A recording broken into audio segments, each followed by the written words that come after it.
Patrick! Ai, caralho! Ai! Patrick! Ai! Ai, porra! Ai! Acorda, caralho! Que pariu, velho! Non mais moi c'est fini, je prends plus jamais l'avion, c'est pas possible. On me fait une blague comme ça, mais je crève direct. Salut à tous, bienvenue dans Zoom.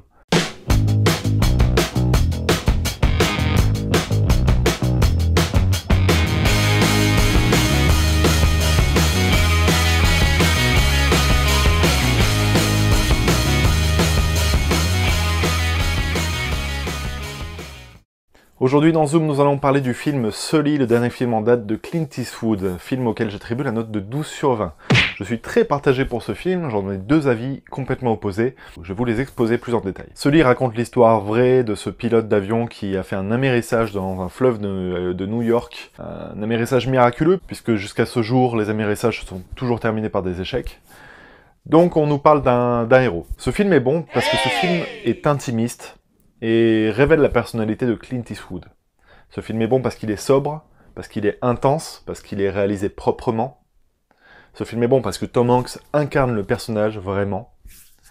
Ce film est bon parce qu'il nous traite l'envers du décor. Il nous parle du fait que les institutions essaient de détruire ce héros et qui se met à douter, qui se met à lui-même remettre ses convictions en question. Ce film est bon parce qu'il est immersif, et que dans l'amérissage, le moment de la reconstitution de l'amérissage, on y est, on flippe, on a une tension. Alors surtout moi qui ai un petit peu peur en avion, à chaque fois qu'il y a un film sur les avions, j'y crois et je flippe.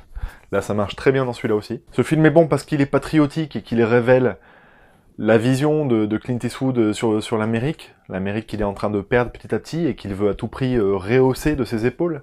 On sent que c'est un gars très nostalgique, et plus les années passent, plus il est nostalgique de ça. Et c'est pour ça qu'il tend de plus en plus à nous montrer des héros à l'écran pour faire prendre conscience aux Américains qui peuvent faire face à toute épreuve. Et voilà, le problème, c'est que j'ai pas du tout été pris par ce film-là. Je trouve que tous les enjeux sont exposés dans les 20 premières minutes. Ce côté où on oublie le côté humain, où encore une fois les règles sont appliquées bêtement. Mais voilà, en plus, le personnage de Tom Hanks dit au début du film, c'est pas grave, ils font que leur métier, même lui ne leur en veut pas. Donc on a du mal à sentir cette haine qu'on peut avoir, puisque ce gars est un héros et qu'il lui est reproché certains faits.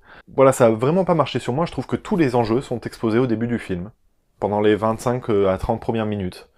Ensuite, on a la reconstitution du vol, c'est très bien fait, mais ça apporte rien en termes de message. Les seconds rôles pour moi sont inexistants. Hormis Tom Hanks qui est parfait dans son rôle, les seconds rôles sont vraiment inexistants.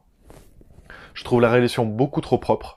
Je trouve qu'en termes de catastrophes aériennes, on a connu mieux, que ce soit dans Seul au monde, ou même dans Flight, par exemple, de Robert Zemeckis. Enfin, je trouve vraiment que ce film fait carte postale. J'ai l'impression que c'est une publicité pour les États-Unis. Je reproche pas le fait que ce soit un film patriotique, c'est pas ça. C'est que la façon dont c'est montré, j'ai l'impression que voilà, c'est simplement, on nous montre que tout a été millimétré, que les Américains sont prêts à intervenir à la moindre surprise, au moindre fait, à la moindre catastrophe, à la moindre attaque terroriste par exemple. On ressent vraiment le traumatisme post-11 septembre dans ce film, et que voilà, Clint Eastwood veut nous dire, les Américains sont prêts à intervenir dans n'importe quelle situation. C'est dit d'ailleurs à la fin du film, quand Sully donc dit ce n'est pas seulement l'œuvre d'un homme, c'est l'œuvre de tout un groupe, des secouristes, des gens qui étaient dans l'avion, etc. Les Américains sont forts quand ils sont ensemble, et ils sont prêts pour n'importe quelle éventualité. Ok, je trouve le message un petit peu léger, je trouve que voilà, ça me fait penser à une publicité pour l'armée de l'air en France, par exemple. C'est très bien, le message est noble, c'est beau, mais après ça, quoi, il se passe pas grand-chose. Derrière tout ça, je trouve à la fois le film intense, parce qu'il est intimiste et qu'il révèle le réalisateur qui est Clint Eastwood derrière la caméra.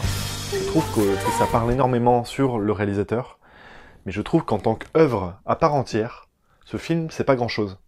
Donc je suis assez mitigé. J'ai besoin de maturer un peu ce film-là pour en savoir davantage sur ce qu'il représente à mes yeux. Là, pour le coup, pour l'instant, je suis sorti de la salle et je me suis dit, pouah, quelle déception, quoi. J'ai ressenti un manque d'émotion. J'ai ressenti, parce qu'on nous présente un personnage, celui-là, qui est très en réserve, qui est toujours très dans le contrôle, très professionnel. Et même quand il se remet en question, etc., c'est toujours mesuré. Alors c'est bien joué parce que c'est très bien mesuré, mais j'aurais aimé un peu plus d'émotion, un peu plus d'impact. Là, je trouve, voilà, quand on assiste à l'amérissage, on a de longs moments où on voit les gens qui essaient qui ont froid, etc. C'est une reconstitution, mais c'est rien d'autre qu'une reconstitution, ça fait très documentaire, en fait. Et pour quel message, au final? Simplement nous montrer que les Américains font naître des héros, qui sont reconnus par le peuple, mais pas par les institutions, ok. On le sait. Enfin, je veux dire, on sait tous les messages que nous apporte Clint Eastwood, là. Voilà, j'ai vu sur Allociné, par exemple, que ce film est très bien noté, que ce soit par la presse ou par les spectateurs. J'ai l'impression d'être passé complètement à côté en le voyant, parce que vraiment, je me suis dit tout au long du film, mais il a pas grand-chose à me proposer, quoi. La réalisation est vraiment plate, et surtout l'histoire, bah, une fois qu'on la connaît, vu que c'est une histoire vraie, on la connaît déjà, on la voit naître sous nos yeux, ok, et puis derrière, bah, il n'y a pas grand-chose, quoi. Ce qui est intelligent dans le film, c'est de commencer le film par les remises en question du personnage, ça c'est très bien, et ensuite on voit le déroulement de l'amérissage, mais c'est tout, quoi, il se passe plus rien dans le film après. Je trouve qu'il n'y a pas assez de critiques profondes de la société, je trouve que c'est très limité, que c'est très en surface, que ça rentre pas assez dans ce qui fait mal. Je trouve que les réactions humaines, justement, sont un peu absentes, que c'est ce qu'il reproche, justement, dans son film, qu'on oublie l'humain. Je trouve que lui aussi oublie un petit peu le côté humain, justement, des réactions qu'on puisse avoir. Donc voilà, vous voyez, je suis vraiment partagé. D'un côté, je sais que c'est un bon film, mais je lui reproche beaucoup de choses également, et ce film ne m'a vraiment pas atteint. Donc j'y ai pas été sensible, je suis ressorti déçu, donc je lui mets 12 sur 20. Je vous laisse vous faire votre propre avis, je vous invite à aller le voir, parce que de toute façon, c'est jamais du temps perdu avec Clint Eastwood. Vous me direz ce que vous en pensez, j'ai hâte de savoir ce que vous allez pouvoir partager de ce film avec moi. Sur ce, je vous dis à bientôt, ciao ciao.